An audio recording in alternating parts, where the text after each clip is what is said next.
where you begin in this life is not where it has to end for you. It's not. You just have to want more. Make a choice to. You got to be willing to work for it. Yep. And people give up. Like, the only thing different between who you are and who you aspire to be, the person who's doing what you aspire to be or what you aspire to do, they just never gave up. Exactly. And your story is, it just brings home that point in such a poignant way, because the first time you didn't make it through because of health and illness. Yeah. Second time was just arrogance and pride.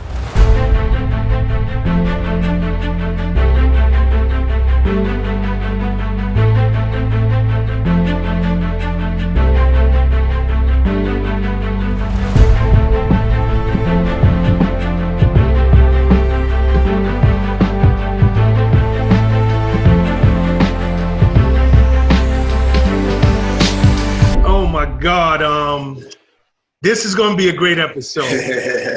This is going to be a really good one, because I literally just stumbled past this week's guest and had an opportunity to watch some of his videos and read some materials on him.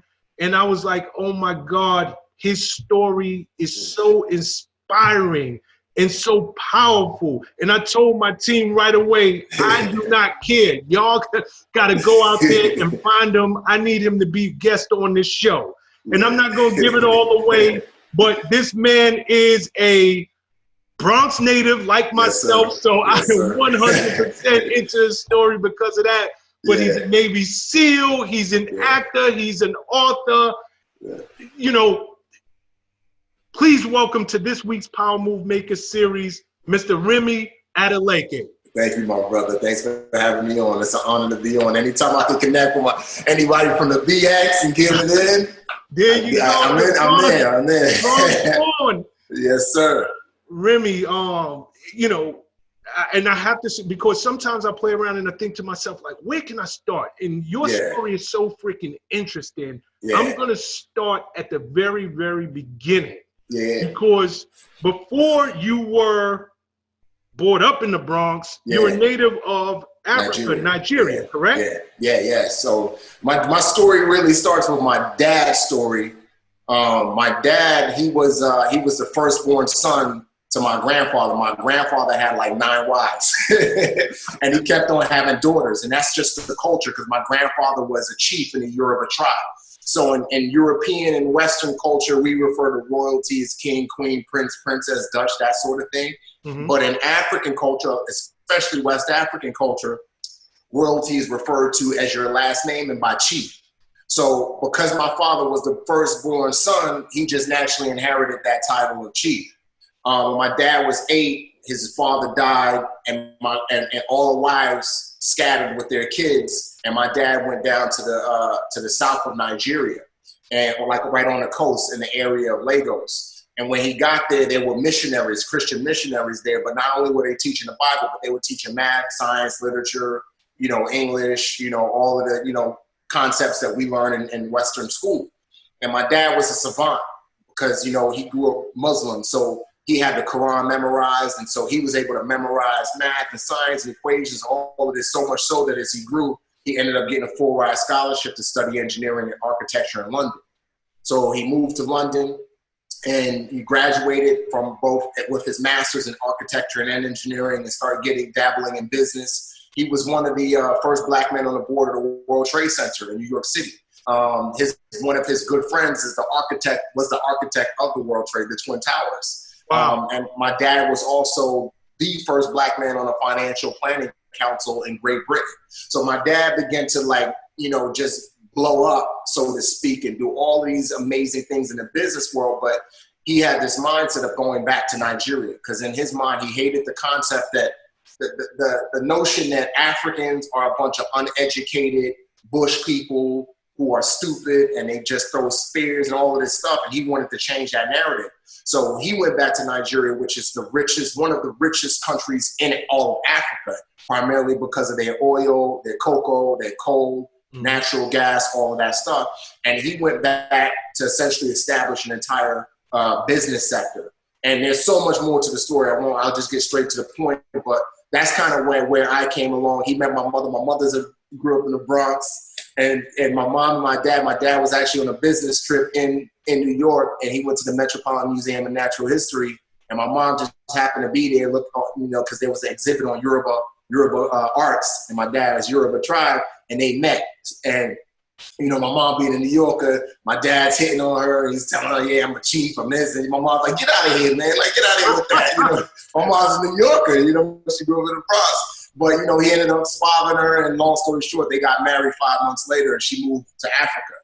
So I tell people all the time, my mom and dad's story is a real coming to America story. They stole my mom and dad's story for real. So when she comes to Nigeria, my brother's born, he's a year older than me. And then I was born. And I was born into wealth. My dad was a millionaire. He had all of these businesses. We lived on a compound. We had nannies, cars, drivers. We traveled the world to Paris, New York. I mean, we had it all. And my dad, he invested millions of dollars in the Lagoon Development Project, which is one of the first man-made islands in the world. It exists to this day. And you're familiar with hip hop, so I'm sure you know of Afrobeats. And, Afrobeats is massive in Nigeria. Davido, all of those guys, the Banj, all of those guys. And so they all refer to Lagoon, to the island now, as Billionaires Island in slang, because billionaires, the richest African in the world, lives on Banana Island now. So my dad, he had took what was a lagoon and turned it into an island. And long story short, the Nigerian government stripped it from him. And he had millions of dollars wrapped up, so much so that my mother would tell my dad all the time, Bayo, I don't trust this government system here, because Nigeria's just been historically a corrupt country. And my mom would say, put money back in New Jersey, put money back in New York. So if something happens, we have something to go back to. And my dad would tell my mother, my priority is Africa. My priority is Africa. Once I get the Lagoon Development Project off the ground, and we're selling plots of land, and we have the office space on that, then we'll put money in the States. But right now, this is my priority. And when the Nigerian government stripped that island, he had so much of his wealth wrapped up in it that he was now on fumes financially. And so he went to go fight the Nigerian government in court, and weeks later, he died of a heart attack. And so when he died, there was nobody left to fight. My older half-brother, because my dad was married years before he met my mother, he was just out of law school and educated in Great Britain. So he's here in Africa trying to learn the system, and they're laughing at him because, he's an outsider at this point. So, long story short, we were left with nothing. And my mother, being a New Yorker, was like, there's no way I'm raising my kids here in Africa. And that's when she brought us to the Bronx. And I was 5. That was 1987. I was 5. Wow. Yeah.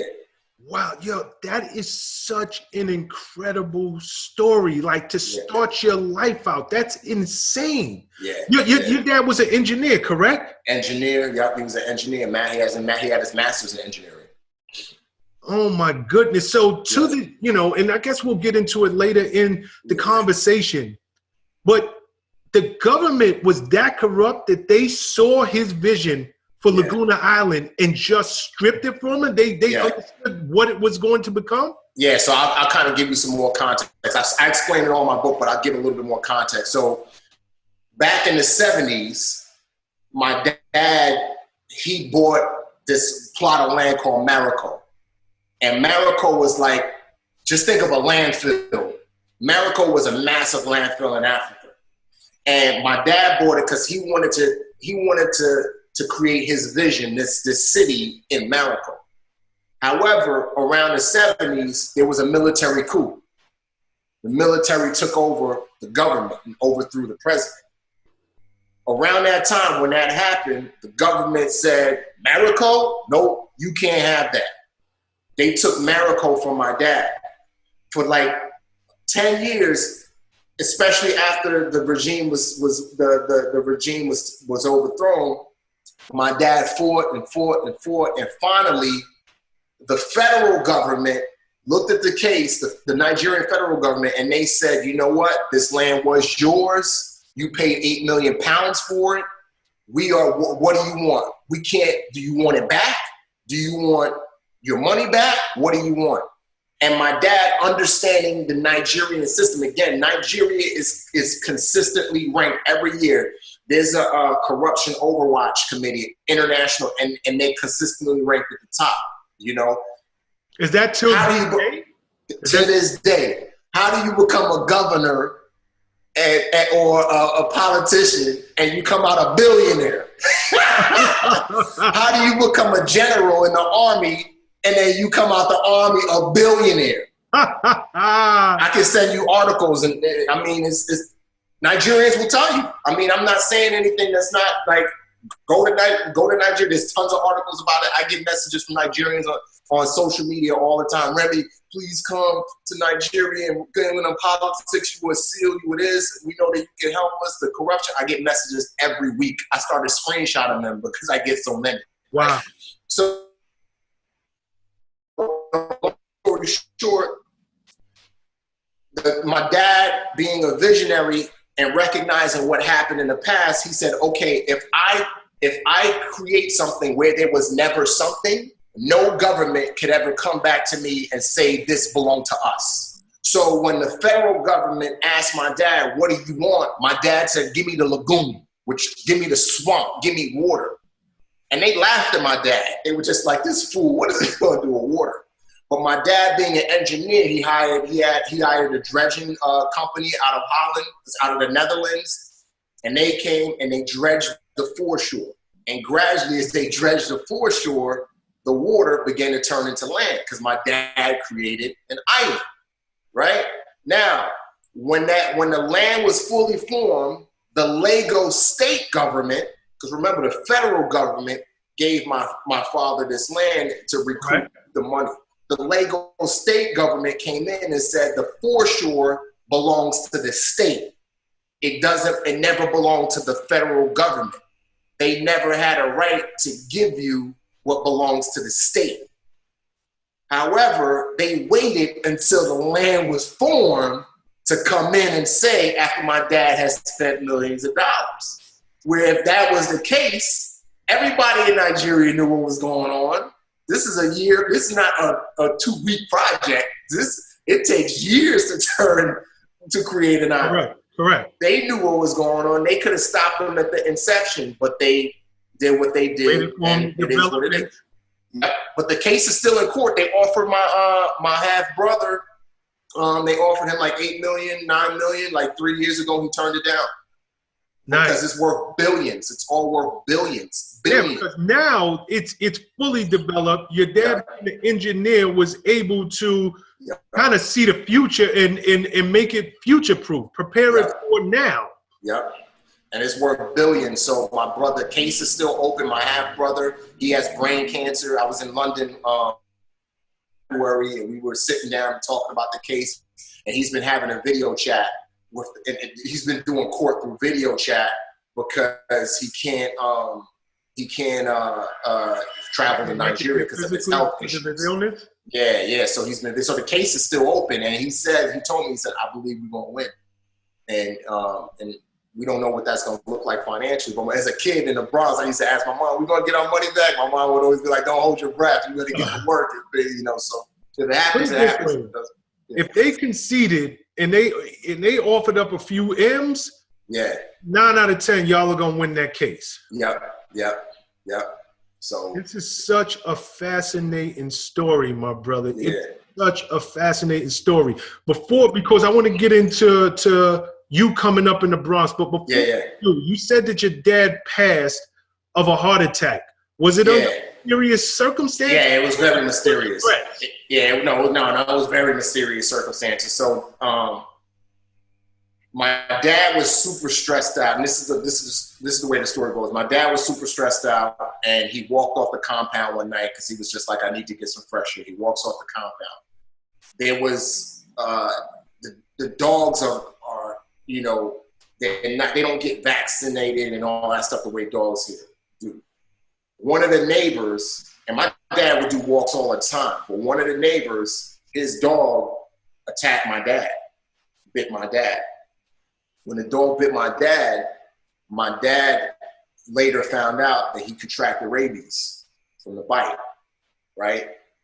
When he did some trips to London, he did some other stuff, and my mom was telling him, get this treated, but he was trying to, get his business stuff taken care of.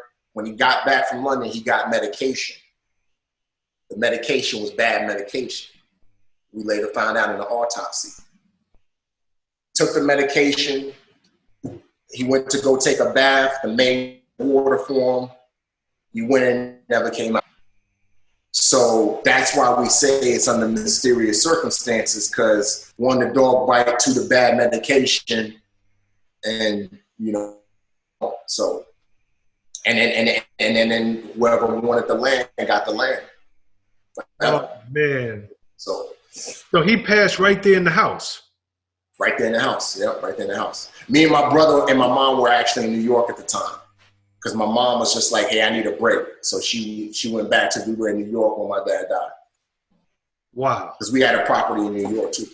So y'all was still living in Nigeria at this point? Yeah, we were still living in Nigeria. Yeah, we were still living in Nigeria. Okay, so y'all come up to the Bronx, and I'm born and raised in the Bronx. Yeah. The Bronx is a long way. Yeah, man. From Nigeria? From Wakanda. You talking about you had servants and man. Finest foods. And that's a whole the crack epidemic in the 80s. Yeah. Did you're a little boy, you're 5 years old at this time. Yeah. In your mind, can you put, like, when your mother brings you back on up to the PX, could you put it together like, hold up, last week we had a couple of servants. No. Mine's too young to wrap around that. It's two things. One, my mom was too young to wrap around it, and the first thing. The second thing I tell people all the time, my mom is a beast, man. Like, I would not be the man I am today without the type of mother I had. You know what I mean? And my mother did a fantastic job of masking the reality of what had happened. She didn't do it to deceive us. She did it because she didn't want us to break down, and then she breaks down, and then we break, and it just creates a cycle. And so my mother, she did a fantastic job, again, of just creating this world within our apartment. Within our apartment, she had African art, she had books, she cooked, she worked multiple jobs. She did all of these things to really try and show us that, we still have a life and it's not the end of the world. It wasn't really until I was 8 years old. I began to venture out, go to the corner store, go through DeVoe Park, see people getting jumped, see drug crackheads strung out on the park benches, people getting robbed. I remember being a little kid and I walked into a bodega, and this is when the mafia was still a mafia. And this mob dude walked in. I could just tell, looking back, by his dress, he had the suit on with the big collars and his talk, and he was collecting tax money from the store owner. And so I just remember, as I began to see stuff, and then obviously on the financial side, my mom couldn't keep up with everything. So I would go to the rent office with her sometimes, and she would beg for extra time to pay the rent. There were times when my mother didn't have enough food to feed herself. She had just enough food to feed my brother. My mom would give me and my brother that big bar ivory soap, and say, yo, go wash your socks and underwears. I don't have money for detergent. And so as those things began to get evinced to me, as I began to see these things happen, that's when I was just like, okay, this is a new world. And I'll never forget, I was 8 years old, and this was my turning point. And I was in my bedroom looking around at how it was like this skeleton. It was like we had this old dresser that was all carved up and dirty and messed up. We had a pull-out bed that me and my brother shared, and this lamp that had no shade. It was just a lamp with no shade, a skeleton. And I just remember looking around, and then there was a picture of my dad on the desk, and I looked at the picture and I said, and that's when it hit me. My dad's gone. We don't have the life we had anymore. And another thing I remember finding this checkbook. That was the thing I forgot. I found this checkbook. And this is around 8 years old for you. This is when I was 8. So this is 1990. And, I found a checkbook, and I was just like, why can't we have money? And in my mind, I said, if my dad was alive, we would have a better life. And that's when it finally hit. Oh, man.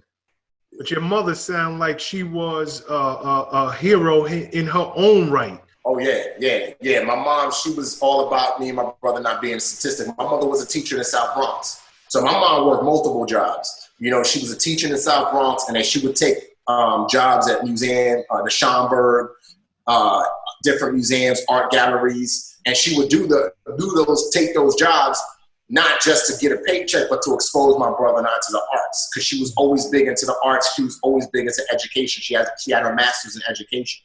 And so, being a teacher in the South Bronx, my mother was just like, my two sons are not going to be a statistic. They're going to graduate from high school. They're going to go to college. They're going to be somebody.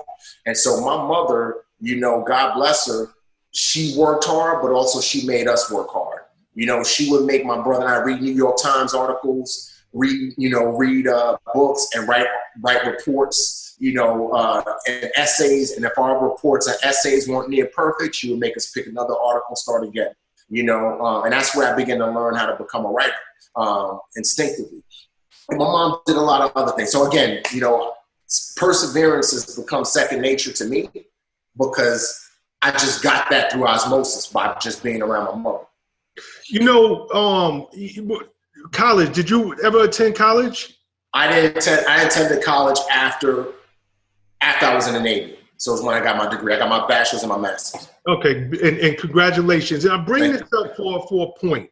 Mm-hmm. I'm born and raised in the Bronx, went to school in the Bronx. I actually thought at the time I was pretty smart until I went to college. And I realized just how poorly the New York City public school system served us. I was so far behind. Yeah. And I'm listening to you, and I know you said your mom was a teacher.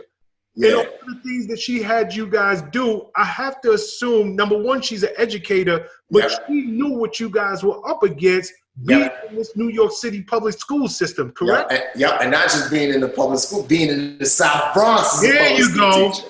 You know what I'm saying? She was a teacher in the South Bronx, and she hated it not because of the students. She hated it because of the way the students was treated, and because of the type of books they got, and because of the way it became all about get them prepared for a test so that so collectively as a school, we can score high so that we can get more funding versus get these kids prepared for life and education in general instead of preparing them towards a test. Because this is a different type of format when training for a test versus training to learn principles and concepts and techniques. And it's totally different. And you're spot on. My mom knew how bad it was, and that's why she did what she did. And, sorry to jump ahead a little bit, but, I'll just say this and we can jump back. My brother ended up getting a full-ride scholarship to study engineering at Syracuse University. Oh, and it was, and that was because of the public education system. It was because of what my mom did to augment the public education system. And I'm gonna tell you something. The story my mom told me recently, years ago, and my brother told me this story. I never knew this happened, but my brother had graduated. He pretty much finished high school in 3 years. In his third year, towards the end of his third year in high school, he was doing all AP classes because this dude was brilliant. When he was getting ready to graduate, the guidance counselor pulled him in and asked my brother what your plans are. My brother said, I want to go to college. I want to, get my degree in engineering like my dad. The guidance counselor said, nah, we don't think that's good for you. We don't know if you're ready for college or you excel. You should probably go to a trade school. Here's trade school applications. Trade school application. My brother. After 3 years. 3 years. AP classes. And his guidance counselor tells him he should go to trade school? Trade school. My mom went to Kennedy. My brother went to Kennedy. My mom went to Kennedy and flipped out like, how dare you tell my son to go to trade school? And, my brother ended up getting a full-ride academic scholarship for engineering, got his master's full-ride scholarship in engineering at Syracuse University. Good for him. That just shows you how the education system is the inner city. I talk about that a lot in my book. That's a big piece of my book is how it's broken and needs to be fixed. No, it's a big piece of my life story, and so many others who come from neighborhoods like we do. You know, the education system is truly broken, and it really, you know, the books that we get, the way that we're taught, it does not set us up for success. Yeah. Talk to me, because I know at some point, even with your mom being this superhero that she was, your life took a turn.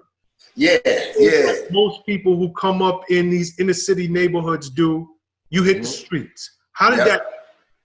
You know, I think that turning point for me started around 8 when I had that epiphany about my dad being gone. And I think, you know, unconsciously, I wanted to make money. I wanted to rise above my station. And you know, hip hop and rap culture was very prevalent at the time, 90s. And you know the deal. You've been in the industry, so you know the deal.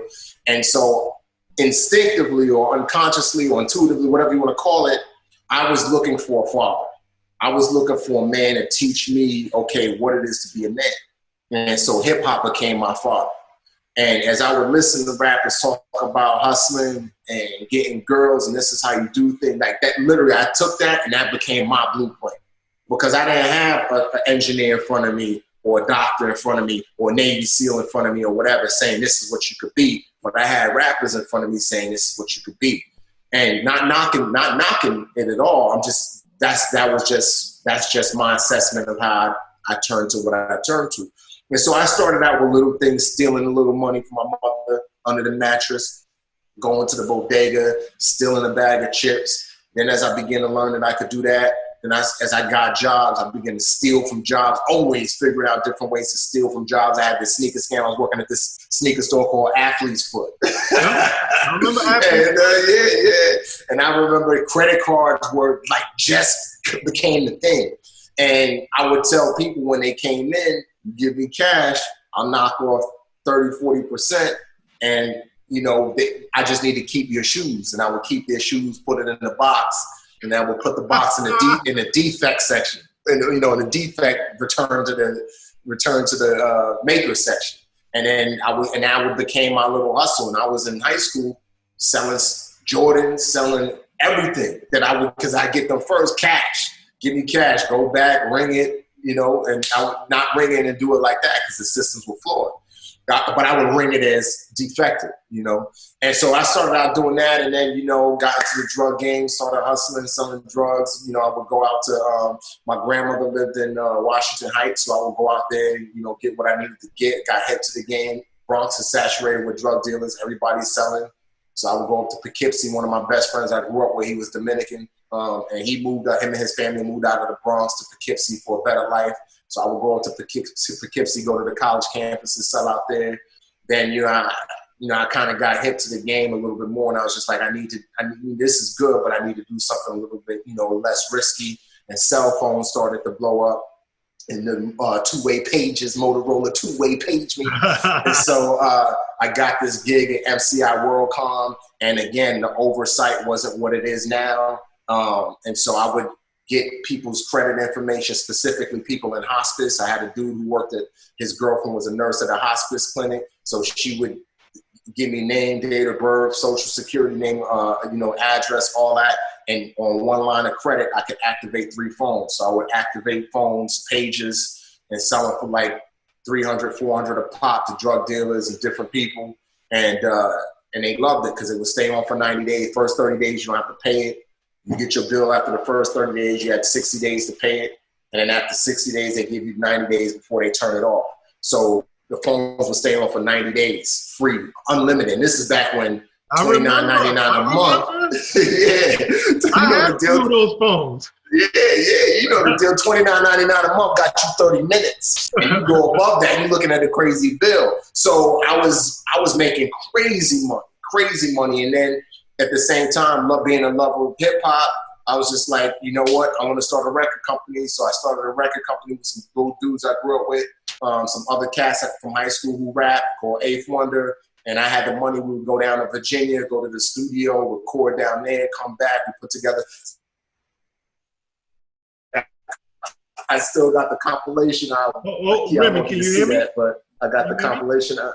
Yeah, I can hear you. Can you hear me? Go back. The internet is breaking up just a little bit. So go back. You said you used to go down to Virginia. Yeah, we would go down to Virginia and record albums, record music, because my goal was to put together a record company and with artists and create a compilation album, and then shop that to a major label. So this is what the first compilation album we put together. I don't know if you can see that's the eighth one. That's me and the eighth one.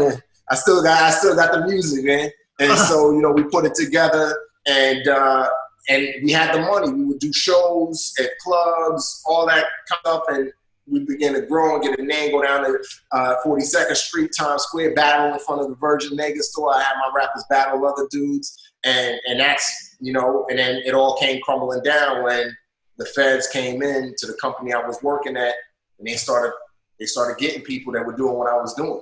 And because it was a federal crime, white collar crime. And, I remember right before I figured out what was going on, I left.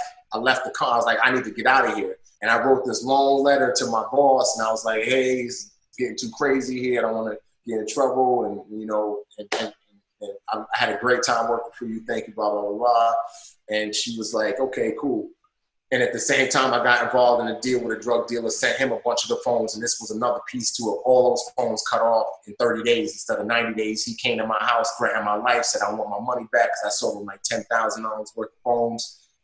Gave him his money back, and so between that and people getting caught, that was I need to get out of this game. So I got out of the game and did nothing for 6 months. Nobody wanted to sign us. I was still trying to push the compilation album. And, once it all dried up, I needed to figure out what I was going to do with my life. And, that's what ultimately ended up leading me joining the Navy.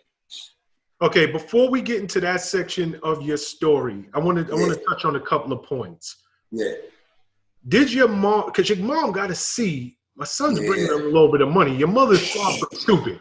I had a Lincoln LS. I had a brand new 2001 Lincoln. I mean, I was balling. Oh, you moving out there? I have, yeah. This is 2000 and I'm pushing the whip. You know what I mean? So, yeah, you know what? I tell people all the time, I think my mom, she suspected that I was up to something, but she didn't want to question it, because I think like a lot of mothers in those type of situations, they don't want to find out the answer that's the answer, right? I think that my mother, she held out hope that I was doing something right. And at the same time, she knew that I was working for the company at that point when I was really bringing in that money. And so, she may have suspected, but at the same time, I think if she did, she didn't want to admit it, Yeah, which is always a hard thing. Now, when that drug dealer came to your house and said, I want my 10 stacks back, was she home? Yeah. She was home. She was in her bedroom asleep, and this is at night. And this was my wake-up call, because not only did I put my life in danger, but I put my mother's life in danger. So that was my big, one thing about my mother, another thing she taught me all the time too was consequences for actions. That was a big lesson. Like, we did something wrong. She didn't play with the belt. She was nasty with the belt, extension cords, all that. This is when back in the day, do that kind of stuff. And, my mother always told us, when you do wrong, there's a consequence for it. And so I had been carrying out all of these actions. And when he came to my house, that was my proverbial spanking. That was my consequence for my action. And that's when I was just like, all right, I need to stop, or I'm going to pay the ultimate price, which is losing my life or causing my mother to lose her life. So I say all that to say, that's what played a huge role in pushing me out of the hustle game. Please tell me that you had this man's money and I had the money. Yeah, no, I had money. That's the thing, because I was taking the money and I was putting it in the record company. So I was smart when he came knocking at your door, you was the next day money back. Yeah, the next day. I mean, I didn't have all of it. I had like 8,000. But the next day I met him, gave him the money. I had to make 2,000. Sold some phones. Told him it was going to be 30 days, not 90. Had his money in a day. It was nothing. Yeah. Okay, beautiful. So you get your wake up call. You start looking at your life a little different. I gotta make some changes. Yeah. Service. How does that come up? Because yeah, man. your brother is following in the footsteps of your mom, following the footsteps of your dad. Yeah. You are clearly taking a whole different route. So, I don't know if education was your primary focus at that time. Nah, it wasn't. Why the service? Well, yeah, that's a question I asked myself multiple times. There's so much more to the story, but it was June of 2002. I was lying in my bed, and I literally hear this voice speak to me. It sounds crazy, but I hear this voice speak to me. His voice says, "You need to get out of here. You need to join the military." I'm not making this up. I wasn't high. I wasn't drunk. I was wide awake. I wasn't wide awake. I was in that state of being partially asleep, but laying there, if that makes sense. You know what I mean? Before you go further, at this point, are you looking for something? Are you desperate for what's my? Nah. No. My mom would come in my room every day and be like, "You need to get a job. I ain't taking care of no grown man." And after making the type of money that I made, it was hard for me to go back to a sneaker store. You know what I'm saying? After I made so much money, it was hard for me to go work at McDonald's or go work as a girl. My pride wouldn't allow me to go from here in my mind down to here. Especially with all of the people that I was running with and who knew me, and they like, Remi's working at McDonald's? I couldn't live with that. I couldn't live with that, man. You know what I'm saying? Not knocking anybody to work at McDonald's, but that was just my mindset at that time. And so I wasn't really looking for nothing. In reality, I was trying to make this work. I was still trying to make this work. As a matter of fact, I got a meeting with Kevin Liles at Def Jam. Okay. Yeah, I got a meeting with Kevin Liles and Def Jam, play him the compilation album. You appreciate this. I'll never forget this. Because this DJ who was making beats for us, he took us to the Def Jam offices on the west side. It's like 55th Street, somewhere around there. 8th Avenue. 8th Avenue. Yeah, 8th Avenue. And we go into the building, and I had so much hope because we were getting in front of somebody. And we go upstairs, we go into Kevin Liles' office, and, it was so surreal because this was where I wanted to be. And he's like, all right, let's play the music and see how it works. How it plays. I played the music for him. He's nodding. He's listening. He's nodding. He goes about 3 songs in, and he stops it. And he's like, it's not for us. But if you want to hear something that's legit, that's going to pop, it's going to be real, listen to this. I just signed this dude. And he puts in the Joe Budden CD. This is before anybody knew what Joe Budden is. And the whole time I'm listening, I'm hot because I'm like, this was my last opportunity. This dude just said he ain't with my music, and now he playing some dude named Joe. I don't even trying to hear nobody, dude. And he played the music, and then I have a good luck. And that's what. But even after that meeting, I was still pushing because I wanted to make it. I wanted to make it. I wanted to be successful, and so in the music business, and so. For me, that was my focus. So when my mom was coming in my room, she knew that was still my focus. That's why she was like, you need to get a job. So I'm lying in my bed, kind of half asleep, half awake, and I hear this voice say, you need to get out of here. You need to join the military. Prop myself up in the bed. I look around. Nobody's there. TV's not on. I'm like, where did that come from? And then I begin to look around my room, that same room that I was in when I was 8 years old, and I finally realized my dad was gone. And I said to myself, man, what else has my life amounted to? Nothing. And then this battle began to wage within my mind. I was like, military. I like my clothes baggy, my ass backwards. I hate authority. I hated the police. I associated anybody in the uniform as the police. So the military was the police to me. I didn't like authority. I didn't want to have nothing to do with the military. I saw the military as this oppressive community that goes around to other countries and oppress people and steal their stuff and all that. And so I didn't want to have nothing to do with the military. And so I began to really fight with myself. And then finally I said, you know what? Screw it. Whatever. Let's just go see what happens. Let's just go see. You ain't got nothing else you're doing. Let's go see. And so I walked down Fordham Road, and I went past the Grand Concourse. There was a recruiting station. And I went upstairs, and the first thing I did was I was like, all right, I'm gonna join the Navy, I'm military, I'm gonna go to the hardest thing. So I was like, I'm gonna go to the Marine Corps. Let me see what the Marine got. So I go in the Marine Corps office, I sit there for 15 minutes, there's coffee on the desk. After 15 minutes, I get up, I walk next door to the Air Force recruit. Yeah. Go back just a little bit because your internet is breaking up a little bit. Oh, my bad. So you said you if you're gonna join the military, you're gonna go to the hardest one, and so you walk into the Marine office. Yeah, I walk into the Marine office. I sit there for 15 minutes. There's coffee on the desk, nobody in there. After 15 minutes, I get up, I leave. I walk next door. I think it was like the Coast Guard or Army or whatever. It wasn't interested in that, and then I went 2 doors down to the Navy recruiter's office. I walk into the Navy recruiter's office. This gorgeous Puerto Rican Navy recruiter. Gorgeous. Her name is Tiana Reyes. Never forget. In my mind, I'm like, damn, man, she fine. Like, oh, yeah, the Navy. I'm in it to win it, man.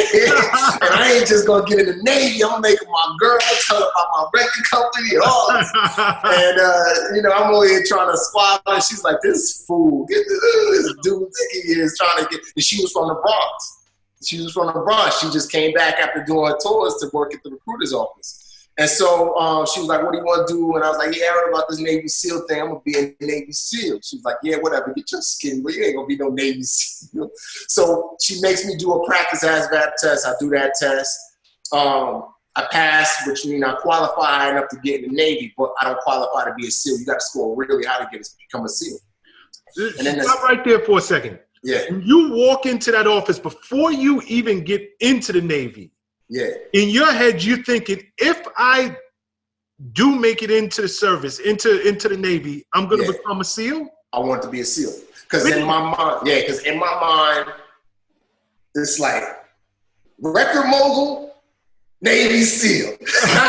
Like, I ain't coming back to the BX saying I'm a Navy SEAL on the ship, not knocking that, but if I come back to the Bronx, I'm be like, yeah, I ain't making it. But I came back as a SEAL. I'll be like, yeah, I was you know what I mean? Like, I wanted to be part of the best. You know what I mean? And my mom, again, she always preached to me excellence. Remi, whatever you do, you got to do with excellence. You got to do it right the first time. And I knew that being a Navy SEAL was excellence personified. You know what I'm saying? And so, long story short, I chose that. But the second thing she did was she ran my background. When she ran my background check, she found out I had 2 warrants out for my arrest. Did you know you had those warrants? I didn't know I had warrants. I didn't know. So when she said that, I had a warrant in New Jersey and I had a warrant in New York. I didn't even know I had one. I didn't know what they were for. I didn't know nothing. I eventually found out. So you're still sitting in the recruiting office right now. I'm still in the office. But I get up and I'm like, yo, I'm out of here. I'm out of here. And right before I got to the door, she stopped me. She said, where you going? I was like, I'm getting out of here. I ain't trying to get locked up today. Let me at least go back to my mom's and then I can figure this out. And she was like, stop, don't do that. I was like, what? She's like, stop, stay. Then she said, do you have a suit? I said, no, I don't have a suit. What you talking about? I ain't trying to go to no corner. She said, do you have a collared shirt and some nice pants? I said, yeah, why? She said, come back tomorrow. I said, for what? She said, just come back tomorrow. I was like, all right. Came back the next day. She was in her dress uniform, military dress uniform. I was in my collared shirt. She said, come with me. So I get in a government car with her. And she drives me all the way to New Jersey. And she gets to the front of the line, and whatever she does, she get into the court, she gets me in front of the judge, pretty much to turn me in, but also try and plead my case. And she says to the judge, listen, 9/11 just happened 9 months earlier. This kid, he's made mistakes, but he still has potential. He's trying to turn over a new leaf. He's trying to do the right thing. Can you please expunge his record? I cannot let him in the Navy with a warrants, let alone a record. That judge said, if this dude is serious about turning his life around, especially after 9/11, yes, I will expunge his record. Record expunged. Takes me to New York, does the same thing. The judge is like, I'll expunge his record. He just has to pay the court fees and court fines. Done. Then she goes a step further, because I'm still not legally allowed to join the Navy because I had a record. Because you got to fill out this form when you go to join the Navy, and they ask all of these questions about your criminal history. And one of the questions is, have you had an expunged or sealed record? And if you say yes, it's a trick. If you say yes, that disqualifies you. And one of the reasons why that disqualifies you is because if your record is expunged or sealed, they can't see what you did. Correct. So if they can't see that you robbed a bank or you raped somebody or whatever it is, it's left to their imagination. And if it's left to their imagination, worst case scenario, we're not letting you in because we don't want you to do what you did on the outside in the military. And so she went a step further and fudged the paperwork and snuck me into the Navy. And that's how I got in the Navy. And she died 2 years later of an autoimmune disease. And I found out, she would do that for people from the Bronx because she knew nobody else was going to give us a shot. Nobody else, and if that Marine recruiter was in there, when I went in there and he ran my background, I would have been put on the blacklist. I get messages on Instagram to this day from people, Remi, how'd you do it? I got this misdemeanor when I was a kid. I got this. No recruiter won't touch me. I've been trying for years. I've been writing letters to senators and congressmen. I can't get into them. I was like, yo, I just ran into the right person that believed in me and did something that she wasn't supposed to do. And that's why I got into the military. Okay, I'm going to ask you a question. I know the answer to this. Yeah. But it's so important to your story, and I need to bring it out for my audience. Yeah. At that time in your life, talk to me about your faith. There was no faith. And it's important to your story because you're sitting in a room. There's a voice that comes out of the clear blue sky that is so readily present that you have to get up, look around, because it has to be somebody in this room with me. Exactly. And then when you listen to this voice, you figure out or find out at that time I have these open warrants on me. And God put the right recruiter in the right office at the right time that you walk in. But meanwhile, you have no faith. Talk to me about it. In retrospect, I know it was God. Ain't no question about it. You already broke it down, man. The voice on that day, at that time, and I obey, and I go into one office first, and there's coffee on the desk, but the dude's not there. For 15 minutes, I sit there, then leave. It's God. But at the time, I fluctuated between atheism and agnosticism. And the reason why is because my mom would take me to church as a kid, Baptist church, Common Avenue Baptist Church to be exact, in Harlem. We would go there. And I saw hypocrisy, man. I saw hypocrisy. I saw people talking about God and preaching, but fighting over a seat in the church. People, cursing behind other people's back. I don't like it. So I saw hypocrisy in the church. And because of that, when you see that at a young age, you say, well, that person says that they're following a God and they acting like that, then there must not be a God. So that's why I say there was no faith, because I didn't believe in it. I saw a lot of hypocrisy. My faith came years later. And meanwhile, God is working in your life all along. Working in my life, man. The Bible says, and God causes everything to work together for the good of those who love God and are called according to his purposes for them. I didn't love God at the time, but I was called according to his purposes. And so, it is what it is, so God is faithful. Well, I don't even know what to say, but wow. But here's the real wow in your story. We're getting into it because you done dropped so much. The good stuff, Yeah. You get into the service. 13 and a half years. 13 and a half, 13 and a half. 7.5 in the years. 7.5 in the SEAL teams, 13 and a half in the Navy, Okay. I'm from the Bronx. I don't know nothing about no SEALs. So I'm going to bring up something that I just need to bring to the audience because it's a beautiful story of yours. Michael Bay does a movie in the 90s. Bad Boys in the Rock. What do those movies mean to you? And then I'm going to bring it back to you becoming a SEAL. So Bad Boys, what that did for me was that showed me that I was about 14, 15 at the time, that showed me that I can be a hero and still be cool. like, because that was the first time. The Bad Boys, Will Smith, Martin Lawrence. Will Smith, Martin Lawrence, the Porsche, the big explosion, Miami, the joke, Mike Lowry. Yeah, directed by Michael Bay. And that film really inspired me because I remember sitting in the movie theater and I was just like, man, like, I don't have to be a drug dealer. I don't have to just be an athlete. Like, just be like, there's more out there in the world, So that's what that film, it planted that seed that I could be something other than what society has told me I could be. And then a year later, The Rock comes out. And that's the first time I hear of and see Navy SEALs. And I see Nicolas Cage, Shawn Connery. Black suits. Nicolas Cage, Shawn Connery, Bo, I can't pronounce the brother's name, but Bo Keane, that actor with the bald head, Bo Keane, Ed Harris. And I seen these SEALs going in. And granted, they all get killed. But the stuff that how they went underwater and came out of the water, and they were fearless. And they were like, hey, let's go do our job.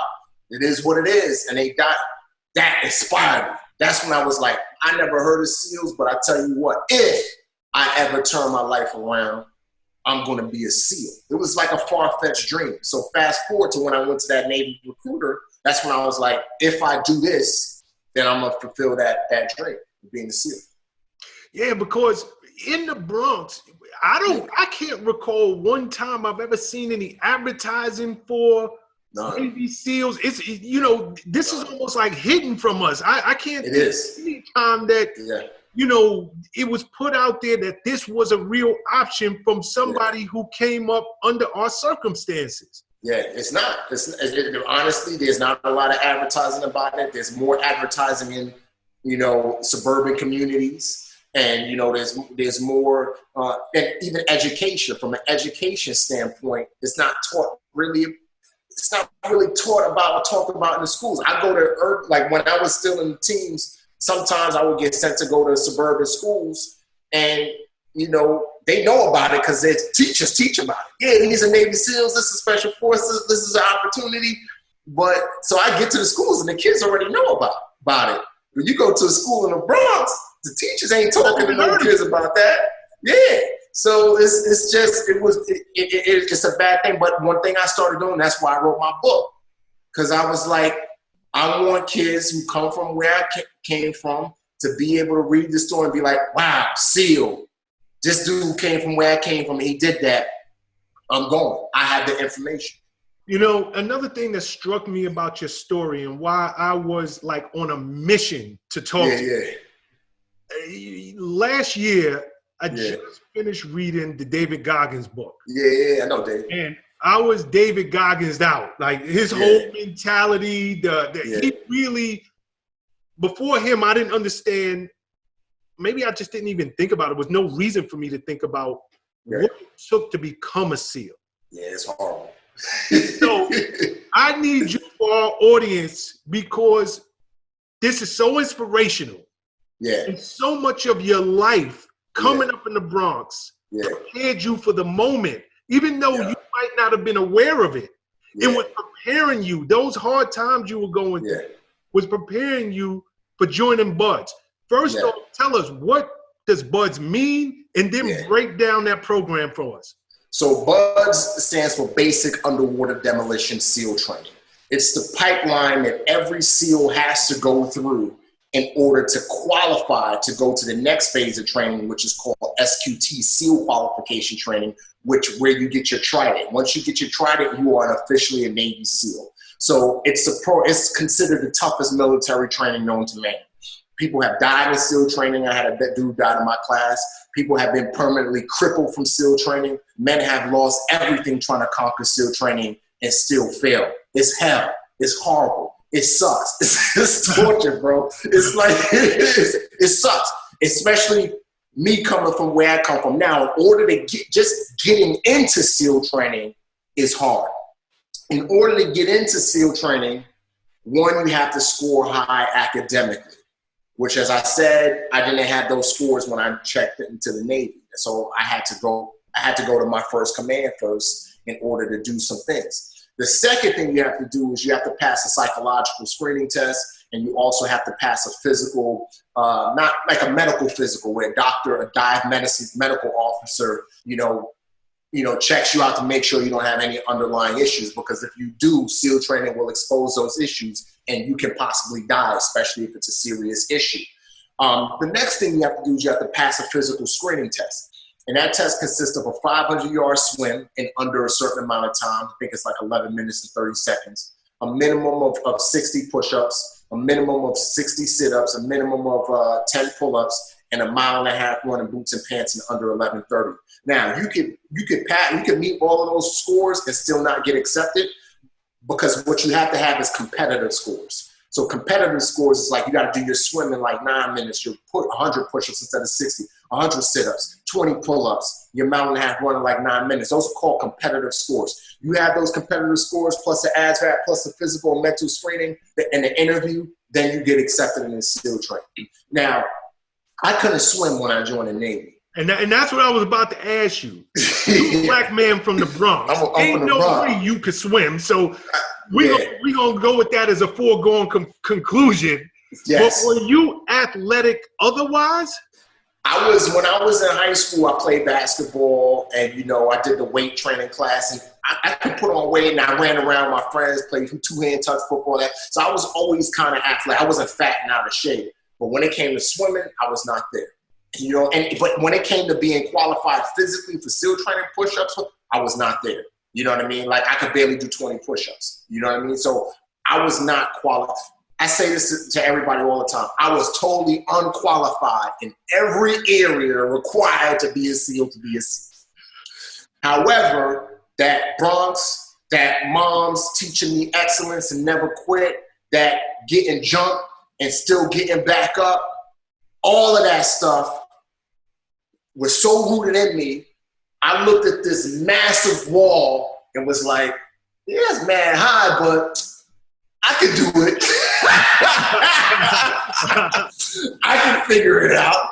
And so I tell people all the time, when you have a dream, chances are you're gonna have an obstacle as it relates to that dream. Otherwise, it wouldn't be called a dream.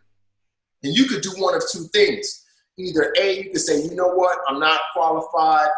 I have these, I have these obstacles. I'm gonna do something else. Or B, you could do the extra hard work in order to overcome those obstacles, AKA deficiencies, in order to achieve your dream. So that's what I did. I got to Naval Hospital Camp Pendleton. I got me an ASVAB book. I studied that book every day. I went to the gym. I made up workouts. I was gradually putting on muscle. I ran 3 miles to the pool, didn't have a car. I would jump in the pool, in the shower and try to figure out when 3 miles back home. I did that every single day. I changed my work schedule. At the hospital, I would work 4 hours, because I worked at a military hospital. I worked 4 hours in the morning, have 4 hours off in the afternoon, trained for those 4 hours, came back, worked the night shift for 4 hours, and that was my day. I worked. And within a year of checking into my first command, which was Naval Hospital, Camp Pendleton, I was checking out, and I had got accepted in the SEAL training. And so, congratulations.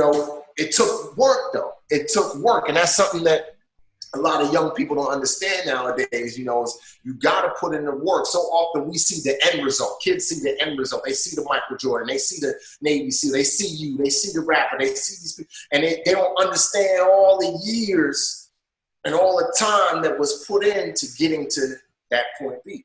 So, I eventually got accepted in the SEAL training, and it was wow. It was a wake-up call, bro, because it's like, there was times I was in the first day, I was like, and it's not many African Americans. I mean, if the class that I'm wrong, it's about 1%. Less than 1% of less than 1% historically have been African American. Less than 1%. So the odds were stacked against you just historically from the gate. From the get. I mean, my first class we started out like 250 guys. Only 3 of us were black. And we were always together. We were always together. It was this one black buzz instructor. And he used to call us, he used to joke, he'd be like, oh, they go to 3 Negroes back together. Because we were always together. But it was crazy because the class would be getting hammered on the run and the water, all this stuff. And we somehow, and it wasn't even intentional, we just somehow look around and we're right next to each other. So, but it was horrible, man. It was, wow. It was like that first day, man, they put me in that water with them fins on, with no wetsuit. And it's freezing, and cats are quitting, and it was just like, wow, is this legal? So it's real, man. It was hard, man. Okay, so because I want to stay here for 1 second, and had I not read the David Goggins book, I probably would have just zoomed by this part of the interview. But he spoke so much about this SEAL training program, and what y'all had to go through in Hell Week and all that stuff. Now, Grant, you made it through Hell Week the first go round, but you didn't make it through the entire program, so you had to do this all over again. Day one all over 3 times. Excuse me? Let's get it right, 3 times. The first time, 250, I make it through the first 3-4 weeks of training, which is it's no joke, because they really trying to break they're trying to break as many guys as possible so that not that many guys even get to Hell Week. Uh-huh. So you might start out with 270, 260. By the time you get to Hell Week, you're going into Hell Week with like 80 people. Okay?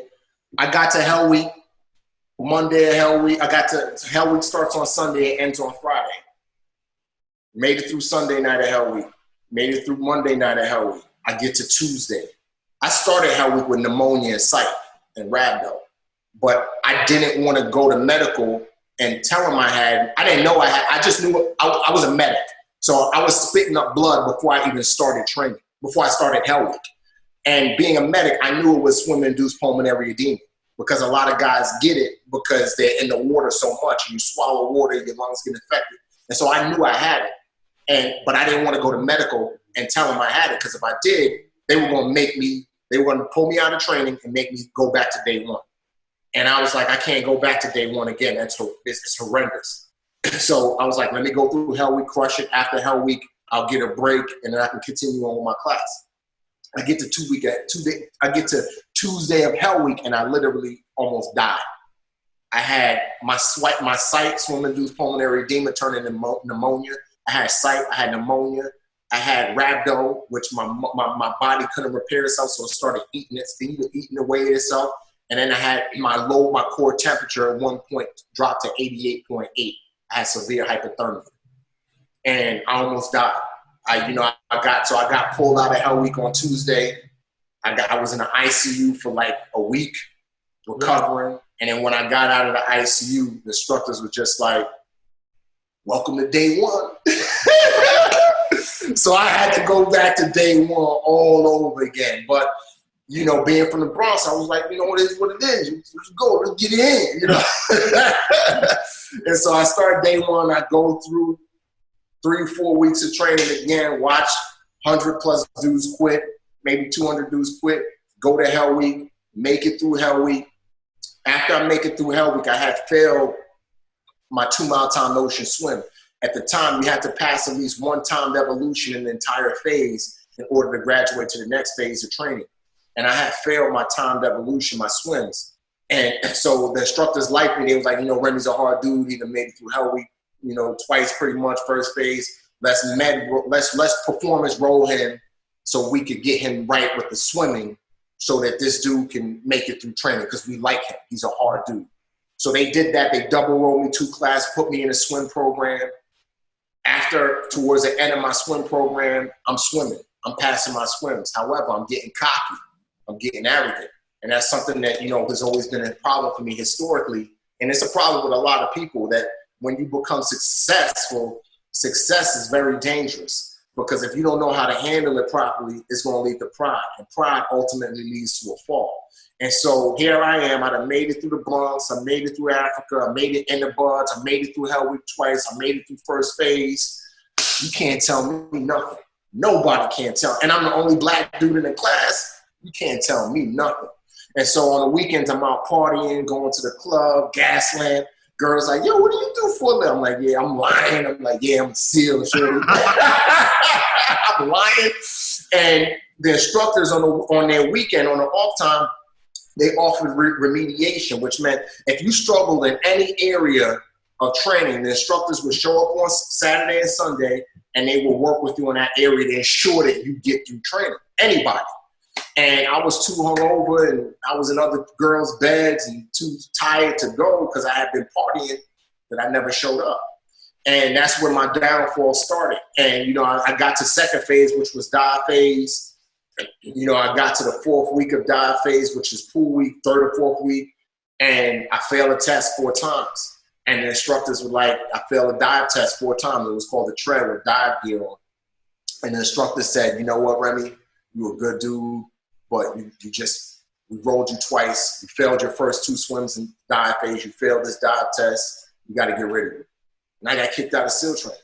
But that was my first time in my adult life I took responsibility for my actions, you know, and because before that it was always this person, it was always a white man, it was always this person, my mom's, and that was the first time I was like, damn, man, I was like, I did it to myself, you know, and that's where I learned the key lesson. A failure is only a failure if you don't learn from it, but if you learn from it, it's a lesson. And, you know, the lesson that I took out of that failure was never show up to anything in life unprepared.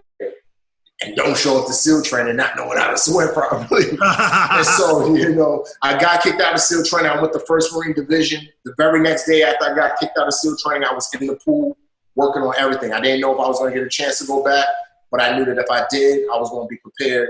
And, you know, I do about 1.5 years, 2 years with the Marines as a medic because I was a Navy corpsman, and Marines don't have medics, so they use Navy corpsmen.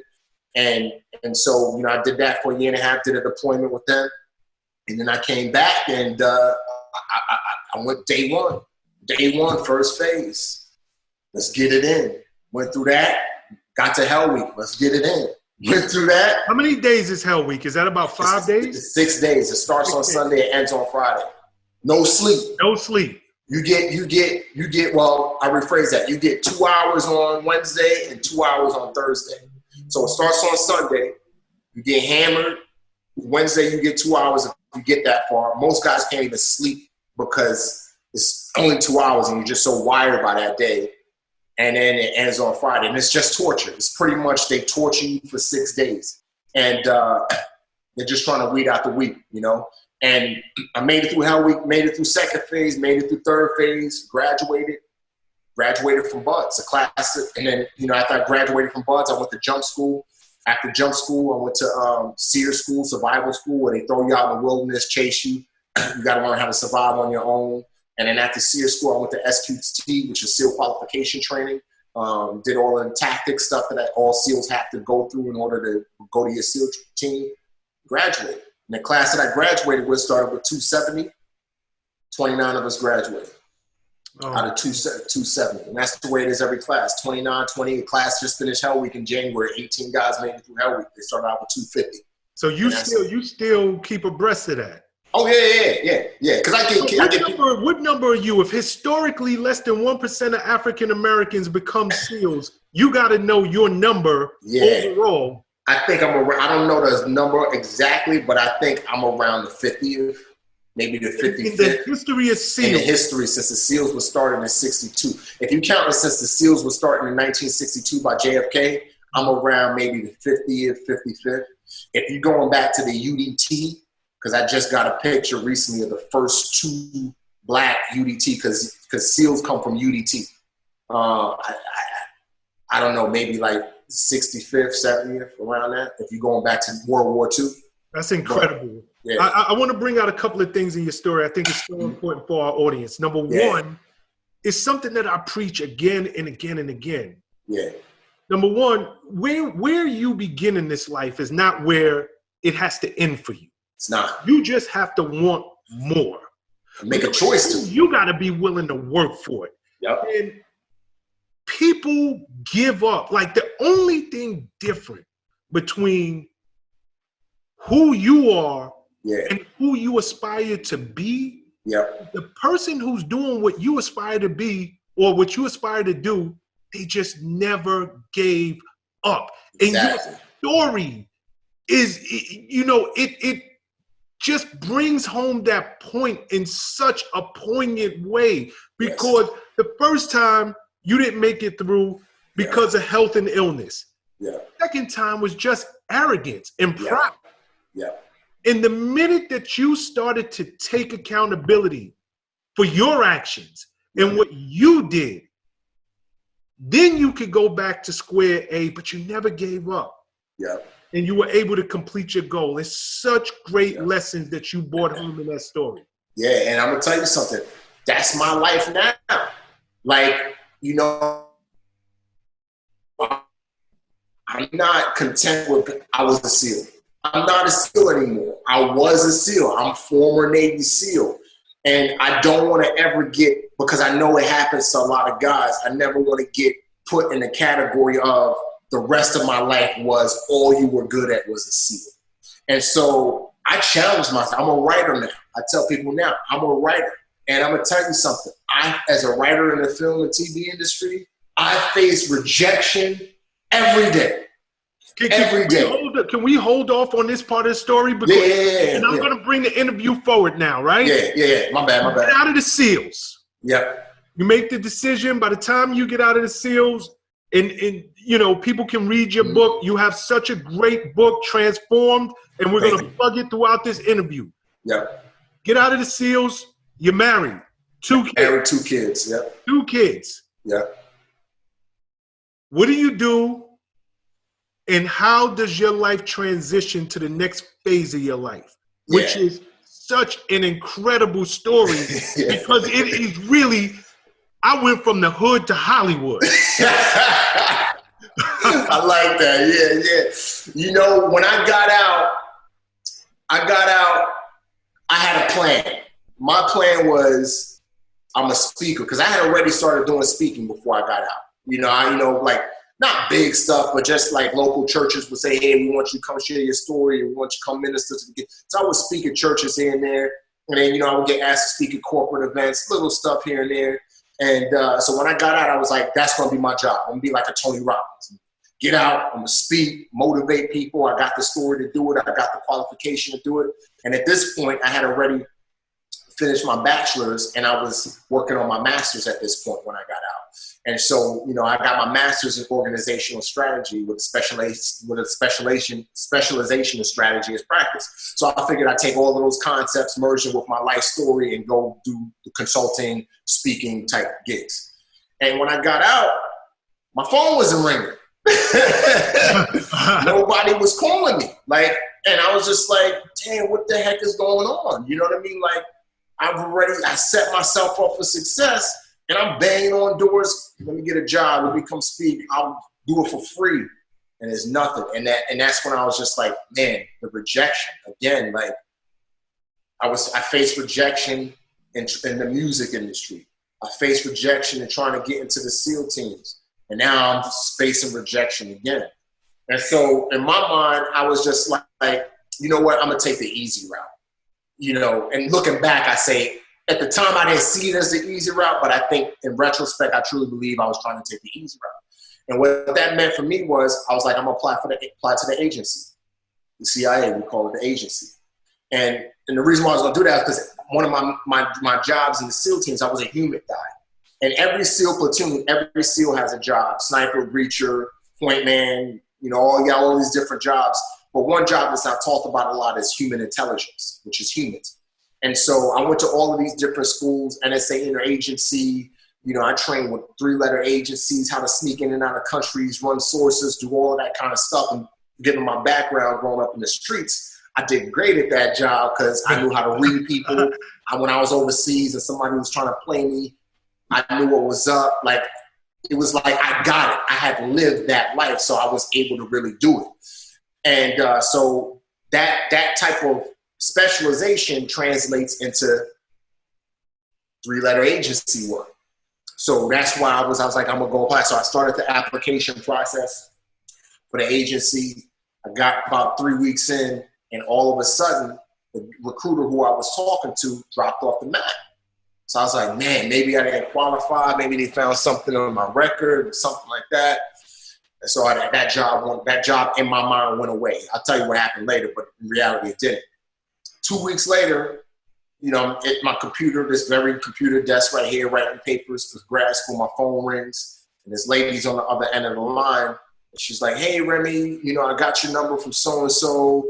I work with Michael Bay, and he's working on this new movie called Transformers the Last Night, and he's looking for somebody with your background, former Navy SEAL, African-American, to help out on the show, some consulting, some background stuff. Are you available? And I was like, Michael Bay, Bad Boys, The Rock, them 2 films inspired me to be a SEAL. Bay, yeah, man, let's do this. So she was like, all right, send me some pictures. You don't have to be professional, just pictures of you in your uniform and stuff so I can show Bay, and if he likes it, you got the job. I'm like, sure. So I sent her pictures, and it's just supposed to be one day. So I sent her pictures. She calls me back. She's like, all right, can you be up in LA tomorrow? We're going to start filming in LA tomorrow. I'm like, easy day. Go up to LA. I meet Michael Bay, meet Josh Duhamel, some of the other actors, and I do that one day.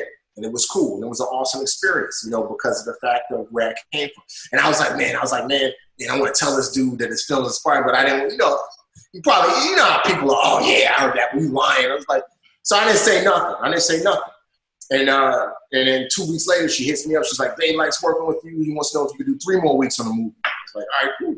So I fly out to Arizona. I do a week. We film out in Arizona.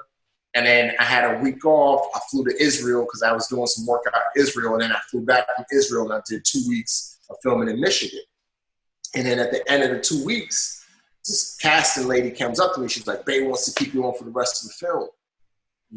What's your schedule looking like? And I was like, I'm free. What's up? So she's like, all right, cool. You're staying on for the rest of the film. You're going to get upgraded, get a principal role, and get upgraded. I was like, great.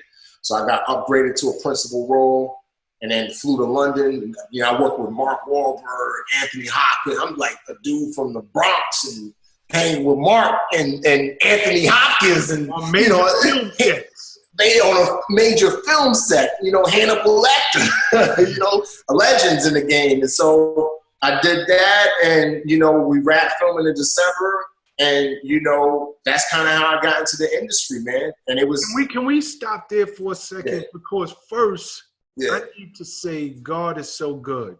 Amen. Anybody watching this that doesn't understand that God has a plan for you, whether you can see it, whether you decide to listen to the voice and adhere to it, God has a plan for you because you had no intention of ever being an actor. You had no intention of ever going.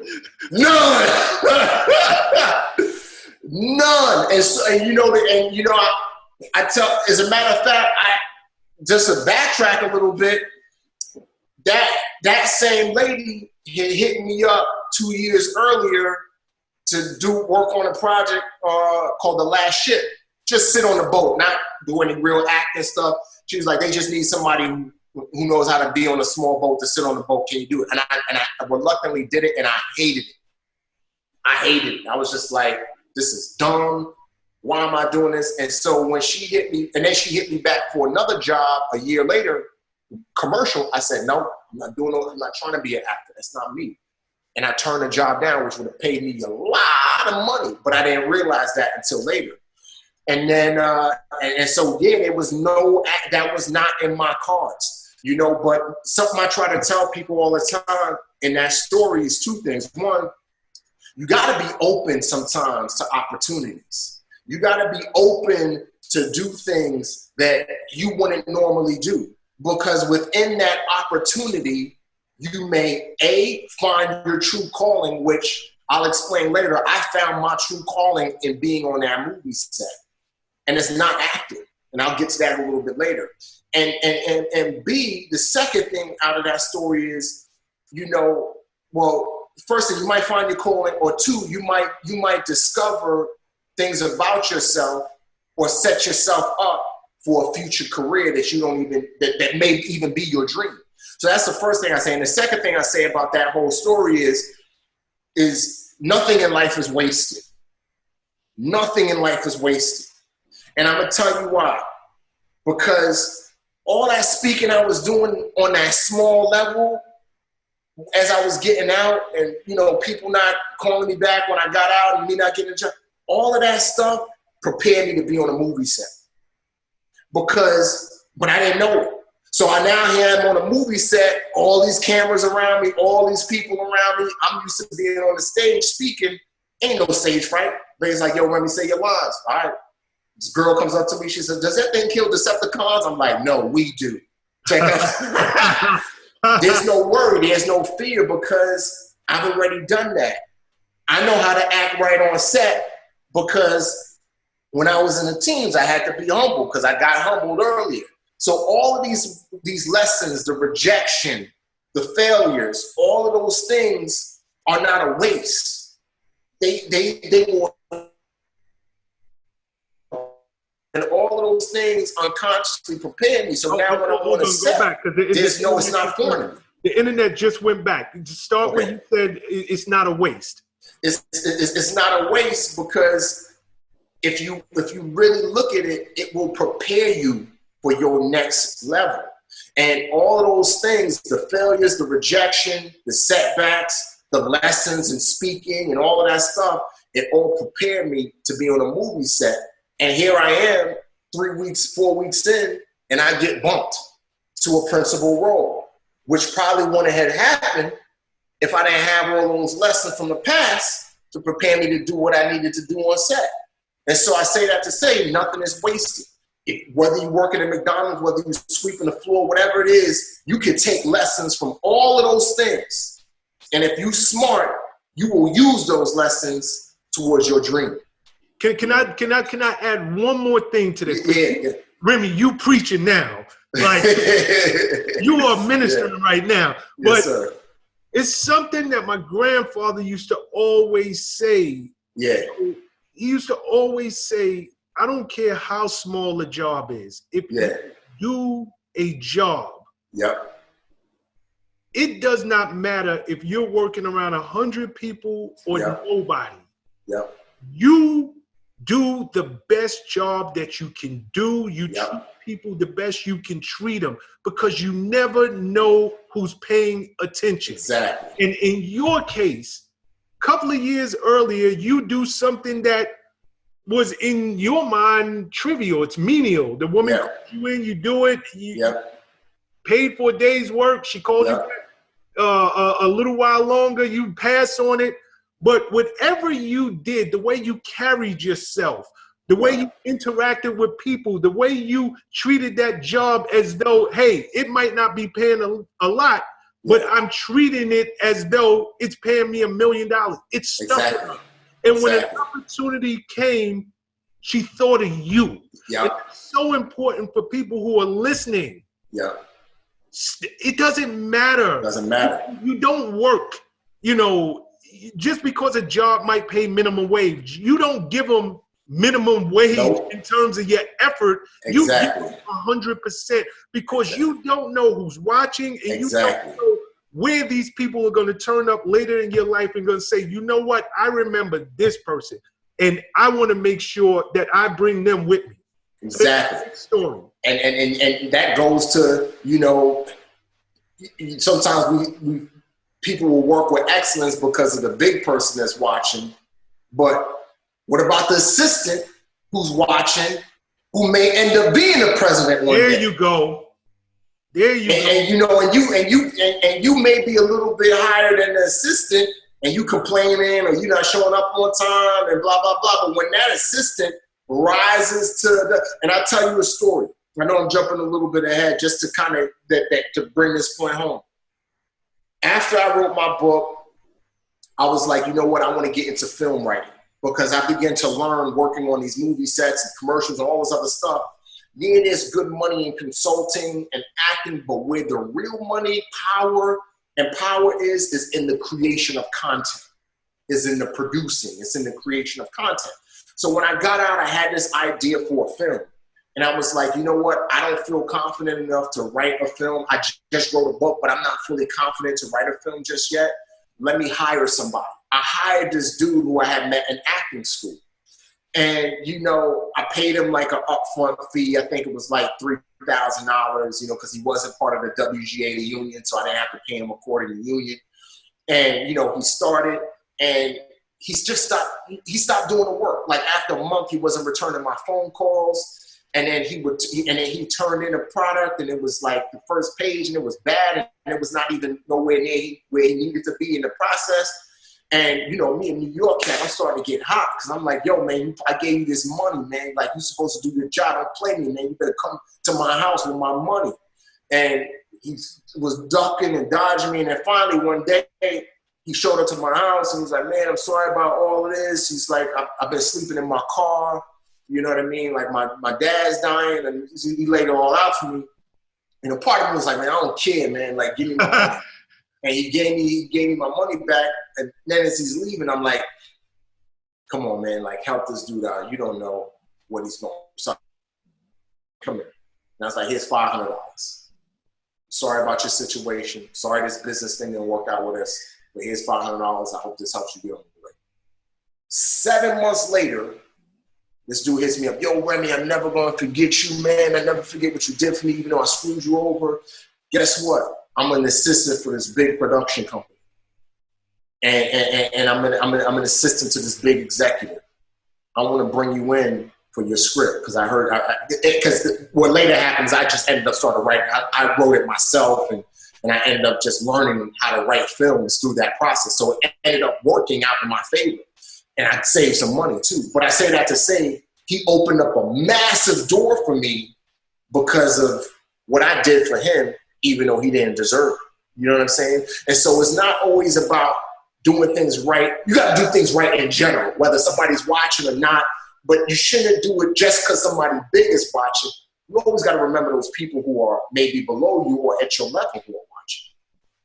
No, it's so true. And I don't want to go off course from your story because your story is so interesting to me. But I tell this to people all the time. Everybody, no matter what industry they're in, they always want to rub shoulders with the boss and the executives and the people who are already there. Yeah. Who you need to be focused on are the people to the right and to the left of you. Yeah. Those are the people who are going to come up with you. And those are the people who are going to help open the doors, and y'all can open the doors together. Exactly. It's not always about, performing at your highest when the boss is looking. Exactly. Perform at your highest with the people who are right next to you because they have every incentive in the world to bring you up with them. Exactly. It's a great story. And it's also a great segue for where I want to go because you said something that I thought was really great earlier. Here you go from the hood to Hollywood. You're on these sets, but you realize being in front of the camera, although it's great, good money, but you found the true passion. You found the true purpose writing. Let's talk about your book for a second. How did that come into fruition? Yeah, so that came into fruition. I was doing the press tour for Transformers because I had gotten in enough to be part of the press circuit, and I was on the Today Show, and with Kathy Lee Gifford and Hoda. And when I was on the Today Show, they were like, "Hey, share your story," kind of like what we're doing now, but obviously in a shorter time for them. They was like, "Share your story." So I'm sharing my story live on air on the Today Show, and live on the air, Kathy Lee says, "Man, you need to write a book. And your book needs to be a movie because this is some crazy stuff." And I was like, I laughed. You can watch the clip. It's still on YouTube. And I laughed. I'm like, yeah, that'd be cool. And then when we got off the air, she pulled me aside, Kathy Lee, and she's like, Remi, I was serious. I wasn't just saying that for the camera. She was like, you have such an inspiring story, and you need to write a book because it can help so many people. And I was like, nah, I don't want to do that. And she was like, why not? And I explained to her, in the SEAL teams, man, it's really, it's not a good thing to write a book because a lot of guys have written books out of the wrong reasons, and and it's caused the SEAL teams to get a black eye. You know what I mean? And I've had and I still have a great reputation in the SEAL teams. There's a saying in the SEAL teams, your reputation starts in buds and it lasts your entire career, and that's real. In the SEAL teams, your reputation is everything. Even when you're out, people refer to you as who you were when you were in. And I didn't want to lose that. And I explained this to her, and she was just like, Remi, but I know your heart. I could tell that your heart isn't to point your finger at your chest and say, hey, look at me, I was a Navy SEAL, I did this mission, I did that. I know your heart will be to inspire people. And so just think about that. And if you do, I will walk you to the head person at HarperCollins to sign you to a book deal. And I thought about it, man, and I was just like, yeah, you know, I really examined my heart and examined who I was. And I was just like, you know what? My heart is not to promote, you know, who I was as a SEAL or beat my chest. My heart is not even to use a whole book. In reality, there's only 3 chapters in the book where I focus on operations as a SEAL. And I did that strategically because I wanted to be a story of my life. And I wanted people to see my ups, my downs, my failures, where I started, I wanted people to see all of that and say, you know what? And I could do it. And so that's when, you know, she walked me to the publisher and I signed my book deal with HarperCollins. And you know, I wrote the book. You know, I wrote the book myself. You know, I was going to have my mom help write, but, you know, she wrote a chapter and it wasn't my voice. It wasn't me. It was her telling her story. And I know my mom, the way she is, and you can relate to this, a lot of, you know, African-Americans and minorities can relate to this in general. You know, there's a lot of things mamas don't want to get out there. There you go. There's a lot of things mama want to keep in the closet.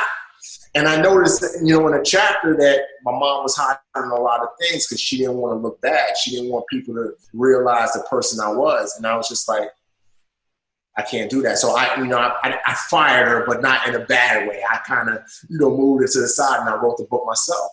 And I sat at that computer, this very room, this office where I'm at right now. And I worked till 2 in the morning, 3 in the morning, writing. And how long did it take you to write your book? It took me 4.5 months. Wow. And you know, I can see it. Obviously, it's to your back. Your book is right behind you. I wish you would have had it closer because I'd love to. I'll bring it closer. Go ahead and get it. Let's sell that book, Remi. Transform. Let's sell that book, Remi. Yeah. Tell us where we can find it. Yeah. You can find it anywhere where the books are sold. Amazon, Barnes & Noble, BAM, eBooks, Audible, iTunes, everywhere. As a matter of fact, the paperback drops in on May 26th, which is in 2 weeks. And I'm excited about that because I go to prisons, I go to jails, I share my story, I speak, I try to inspire those men, young men and old, that, you know, their life is not over, even though they're locked up, but prisons don't allow hardcover books. And so I'm excited about the book finally coming out on paperback on May 26th because now, you know, the paperback guys in prisons can get the book and get inspired in jail. So yeah, man, it's transformed. Navy SEAL's unlikely journey from the throne of Africa to the streets of the Bronx to define all odds. Bam. I love it. I love it. I love it. Before we close this interview out, I know you're a man like me. You're a man of faith. Yes. And, you know, you spoke earlier in the interview about you being atheist at some points of your life, agnostic. Yeah. Talk to me, because now, you know, you have one heck of a freaking story. Talk to me about your faith and just looking back, how God continuously has showed up in your life, even when you didn't know he was putting a calling on your heart. Yeah, my faith is everything. I mean, I know for a fact that I would not be who I am, where I am. I would not be alive if it wasn't for the hand of God on my life. And, you know, I've accomplished a lot of things in life. But, you know, I attribute all my accomplishments. You know, I tell people all the time, you know, God is not Santa Claus. Jesus is not Santa Claus. You know, it's about a relationship with God, and in that relationship is a partnership. And when I talk about this, I always like to refer to, there's a story in the Bible when the Israelites came out of bondage and slavery in Egypt. They crossed the Red Sea, and one of the first things that happened, they were attacked by the Amalekites. And God told Moses, he said, Moses, I want you to go to the top of the mountain. And as long as you hold that staff in the air, the rod, in the air, the Israelites in the valley are going to win the battle. But as you drop that staff, if you drop it to the ground, the Israelites are going to lose the battle. And just as God said, as Moses held that staff up, the Israelites were winning. But when his arms got tired and he dropped that staff, the Israelites lost. Finally, his brother and sister got hip to the game and they climbed up the mountain and they helped hold his arms up so the Israelites could ultimately win the battle. And what that story is, there's so many points in that story, but what that is to me is that's a story showing that God is a God of partnership. God will always equip you, give you what you need, but you got to stand up. You got to climb up that mountain. You got to hold that staff up, and you got to do your part. There's so many people that, to them, faith is, I'm just going to, it's like Santa Claus. I'm just going to pray, God, give me this, God, give me a blessing. They shake, they jerk, but they don't go and do no work. You get people talking about, oh, God, help me lose weight. Why you ain't letting me lose this weight? You're not really good, but you ain't getting out and eating right and going to the gym. It's about a partnership. He will equip you. He will give you the wisdom, but you got to climb up that mountain and do the work. And that's what my faith walk has been. It's been, God has always been there for me. I've just always had to take this. Now, in the beginning, before I came to the Lord, he was there for me and he would push me into the step. He will put by putting a Tiana Ray as my recruiter in front of me, by putting me in a position where I had no choice but to humble myself if I wanted to get back into the program. But as I've grown in my faith, because part of my testimony we didn't get to say, I hit rock bottom. Right before I was going to graduate from SEAL training, that pride and that success began to really get to me, and I got way too big for my bridges. And I had to get brought down to reality. And I share the whole story in my book, so I won't give it away here. But I got crushed. I got crushed to the point where I had no choice but to believe in God. And then when I began to open up my eyes, that's when I began to realize that he had always been with me. And he had been the father to me that I had lost, even more so that I had lost when I was a young boy. And so, faith is everything. It's who I am. And it drives me. And listen, I'm going to be honest with you. Like, I need God every day in my life, man, because this world life is hard, man. Like, it really, really is. And I need hope.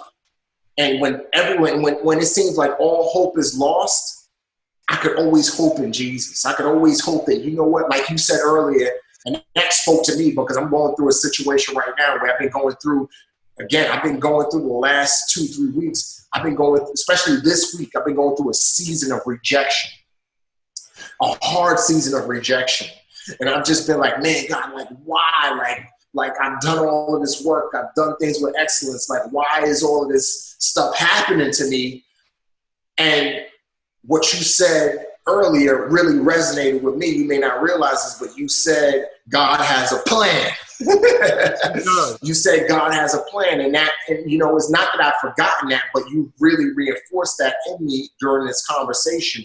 And so often we do things, and like, I'm gonna do this interview, and it's like, but I'm getting more out of this than you think, than probably you. Then you think that you would know I'm getting a lot out of this conversation, especially recapping my story and seeing where I have come from to where I'm at to now. This week, because I'm telling you, this week has been really hard for me. I was just telling my assistant who helped coordinate all of this, we try to pray together before we start our day. And I said, man, dude, I was hurting this morning. I was hurting last night. And I say all that to say that, yes, I've accomplished all of these things, but I still need to rely on Christ, and I still need to have hope. And when all hope has seemed lost, what gets me through the day is the fact that he has a plan and he knows what's best for me. And if he's closing doors, it's for a reason, and I need to have hope in that reason. That's powerful stuff. I don't even know where we can go from there, but your life is a living testament.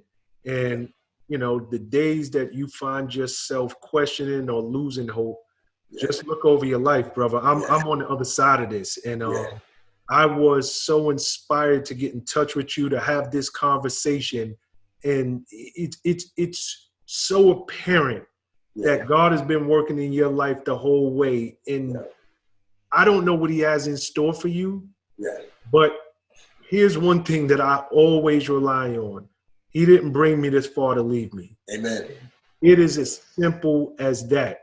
Amen. He did not bring you from the streets of the boogie down to the SEALs, to on movie sets with famed actors and directors, to writing books and touching millions of people around the world. He's with you in this moment. So just trust him and do not lose faith in that. Amen. Thank you, bro. I appreciate that. Remi, where can people find you?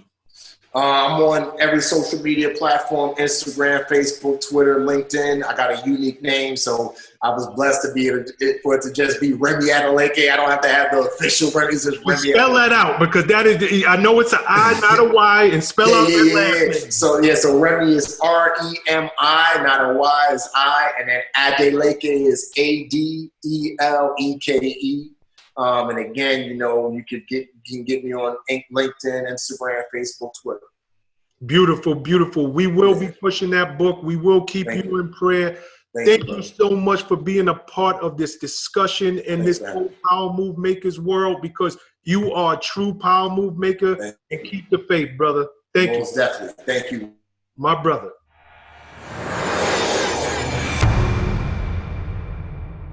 What's up, guys? Thanks for sticking with me to the end of the video. Truly appreciate you. If you like anything you heard here today, go ahead and hit that subscribe button. And if you know anybody that can benefit from this message, feel free to share. Peace and love.